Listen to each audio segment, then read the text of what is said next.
By federal law, Angel Flight pilots are not allowed to accept a dime for their troubles and expenses. They become volunteers knowing the cost and knowing the dedication this work requires. The fact is, though flying is expensive, most Angel Flight pilots are not wealthy. Many make significant personal sacrifices to help those to whom they minister. The pilot owner of this plane participates in owner-assisted annuals each year to shave hundreds of dollars off the cost of the mandatory inspections.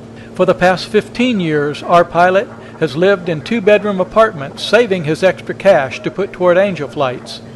As the home market dropped recently, he and his wife decided it was time to look for a home.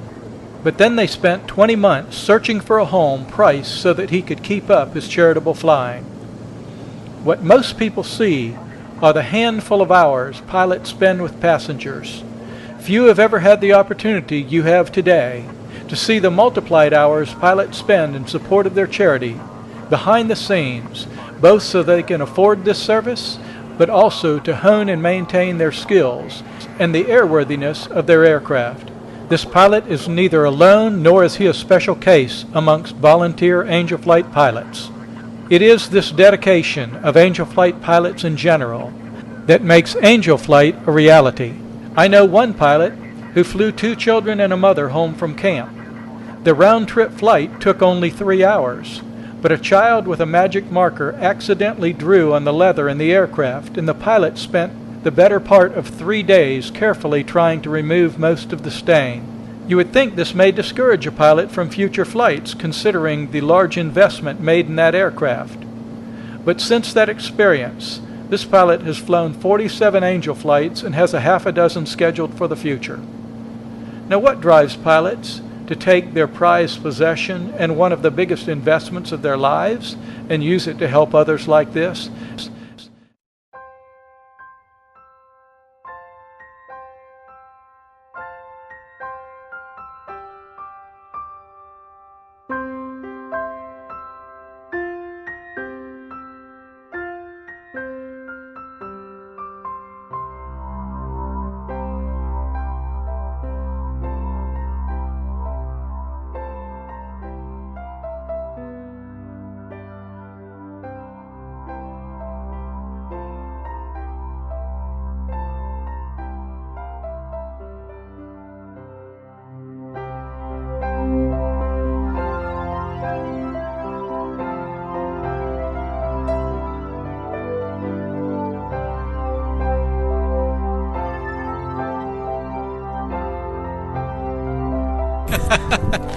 Okay.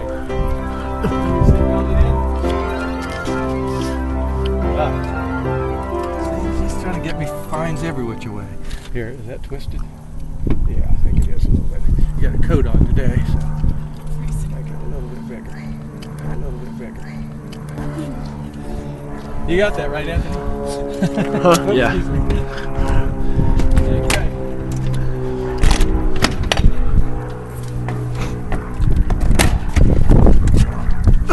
Oh, Anthony, he's got to climb up here and work the camera off. Prime our fuel there.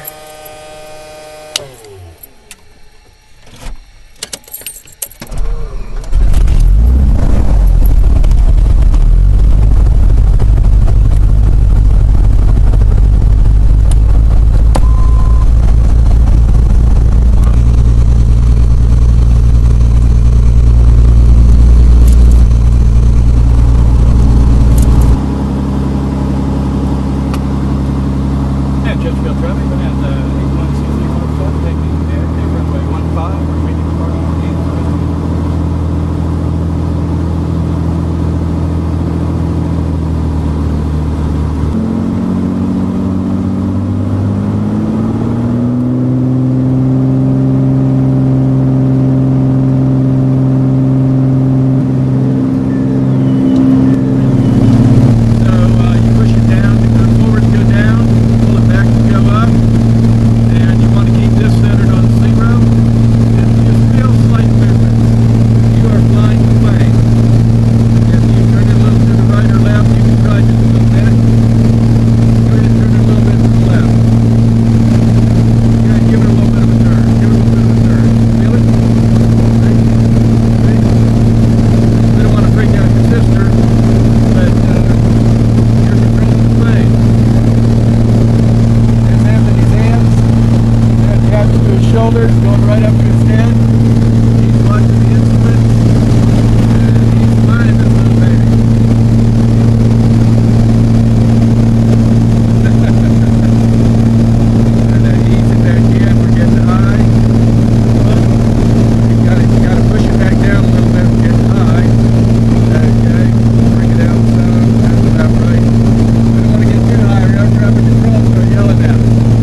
doing the best you can.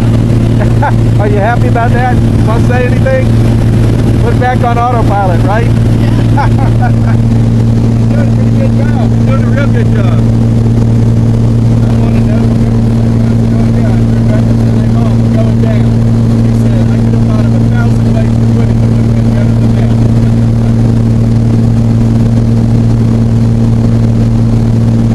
Yeah, you're doing a great job. Very good job. Look at that. You got it straight. You got it level. And it's flying right. Flight 635, short contact, Roanoke approved. Yep. Anthony, what did you think of your Angel flight? It's pretty great. All right. Yeah, and here's his sister coming out of the plane. This is our resident movie star, Catherine. How'd you like the flight? It was good. What'd you think of your brother flying the plane? Was that your favorite part? Oh, yeah. You ask me why I fly Angel flights? My friend, it is no sacrifice.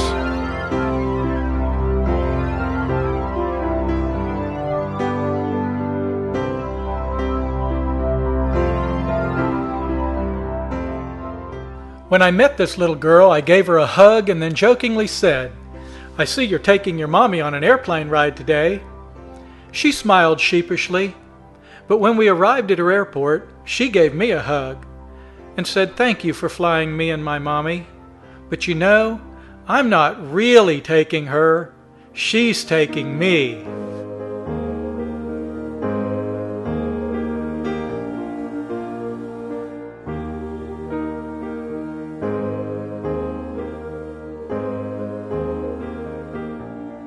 After arriving, this lady hugged me and said, "You really are an angel."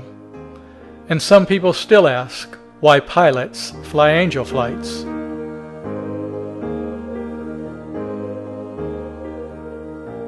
So you are the angel flight pilot? Yes, I am. And what kind of a plane do you fly? I fly a PA-32 with Cherokee 6. Excellent. And your mission today? Mission today is to pick up a gentleman to be treated in Philadelphia, picking him up here at Shenandoah Regional and flying him to North Philly with my co-pilot and with my co-pilot and friend Jim Strout. Great, Nice to Jim. meet you. How are you? And it looks like we will probably be flying the same route then, because we're flying to Philadelphia as well. Are you going to the north around Washington, or are you going to the south? We decided because of the weather tracking that we see to the east of us that we're going to take a track which is essentially Victor 143 and then make a turn to the east that'll take us north of the Washington airspace and we'll enter the Philly class Bravo. And Great, they'll just great. direct us into North Philly. Well, we'll be taking the same route, so maybe we'll wave at each other in the air. We'll be looking I for think it. you'll be Hopefully leaving we'll see before we you. do. Hope we don't get close enough that we can see one another. There you go. That's right. That's right. We don't want to get too close. Girelli? Hi, nice to meet you. How you doing? Okay. Well, thank you. This is Mr. Alger, Mr. Terry Alger, who is our passenger today. And his Wonderful. wife, Jane. Great. Well, Terry, it's our pleasure to serve you. No, thank you. I appreciate it.